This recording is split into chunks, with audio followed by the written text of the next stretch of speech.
এখন ভৰিৰে 7খন দেশ চাইকেলেৰে যাত্ৰা কৰিবলৈ সাজু কলিয়াবৰৰ ৰাকেশ বণিক।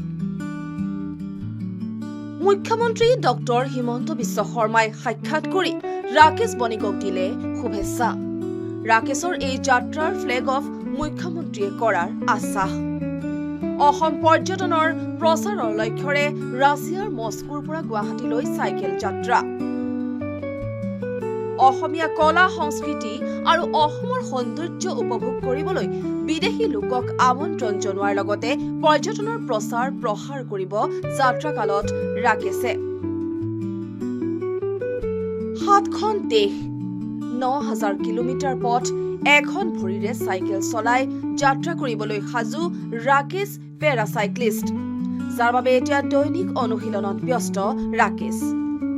কিছু বছৰ পূৰ্বে ভয়ংকৰ পথ দুৰ্ঘটনাত চিৰদিনৰ বাবে ৰাকেশে হেৰুৱাইছিল এখন ভৰি। এই দুৰ্ঘটনাৰ পাছত ৰাকেশ বণিকক দিলে এক নতুন জীৱন, নতুন পৰিচয়। নিৰ্বাচন আয়োগৰ ষ্টেট আইকন সন্মানেৰে সন্মানিত ৰাকেশে 22,000 কিলোমিটাৰ পথ এখন ভৰিৰে চাইকেল চলাই জগত চিনিছিল এটা সময়ত। কলিয়াবৰৰ আমবাগানৰ যুৱক ৰাকেশ বণিকে ইতিমধ্যে কেইবাখনো দেশ এখন ভৰিৰে চাইকেল চলাই সফলতা বুটলিবলৈ সক্ষম হৈছে। জীৱন যুদ্ধত হাৰ নমনা ৰাকেশ বণিক আজি সকলোৰে বাবে এক আদৰ্শ, অনুপ্ৰেৰণাৰ এক উৎস। মই এখন চাইকেল এক্সপিডিশ্যন কৰিব গৈ আছোঁ। সেইটো হ'ব আপোনাৰ মস্কো ৰাছিয়াৰ পৰা ইণ্ডিয়ালৈকে।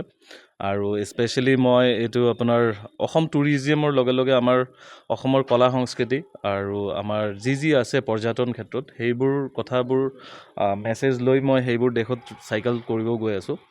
আৰু মই টোটেল 6খন কাণ্ট্ৰি পাম তাতে। আৰু তাতে এপ্ৰক্সলি 9,000 to 10,000 কিলোমিটাৰ হ'ব। উইদিন 4 মাহত কমপ্লিট কৰিম বুলি ভাবিছোঁ। অনাৰেবল CM ছাৰক মই মেছেজ দিছিলোঁ 3-4 দিন আগত, কাৰণ কি যিহেতু তেওঁ আমাৰ গাৰ্জেন হয়। ছাৰক গোটেইখিনি কথা তেওঁ অৱগত হোৱাটো মই বিচাৰোঁ। আৰু মই একচুৱেলি মোৰ ইণ্ডিভিজুৱেল এইটো ৰাইড কৰা নাই, এইটো মই অসমক ৰিপ্ৰেজেণ্ট কৰি মই ৰাইড কৰিব গৈ আছোঁ। চ' মেছেজ ছাৰক কৰিলোঁ যে ছাৰ আপোনাৰ লগত মই কথাবোৰ শ্বেয়াৰ কৰিব বিচাৰোঁ। তো 2 দিন পিছতেই ছাৰ অফিচৰ পৰা কল আহিল, মোক যোৱা মানডে মোক মাতিলে। আৰু ছাৰে খুব ভাল ৰেছপন্স মোক কৰিছে আৰু যেনেকুৱা ধৰণে সহায় লাগে ছাৰে কৰিব বুলি কৈছে। আৰু ইনিচিয়েলি লগে লগে মোক এটা এমাউণ্টো তেওঁ ৰিলিজ কৰি দিছে। আৰু অভাৰঅল ছাৰৰ ব্লেছিংছ লৈ কিনে আৰু মই এইটো ছাৰক ৰিকুৱেষ্ট কৰিছিলোঁ, অনাৰেবল CM ছাৰক, যাতে মোৰ ফ্লেগ অফটো গুৱাহাটীৰ পৰা কৰি দিয়ে। আৰু তেওঁ সেইটো এছুৰেঞ্চ কৰিছে যে মোৰ যেতিয়া ফাইনেল ডেটটো হৈ যাব সেইটো হিচাপত ছাৰক জনাব কৈছে, ছাৰে ফ্লেগ অফটো কৰি দিব।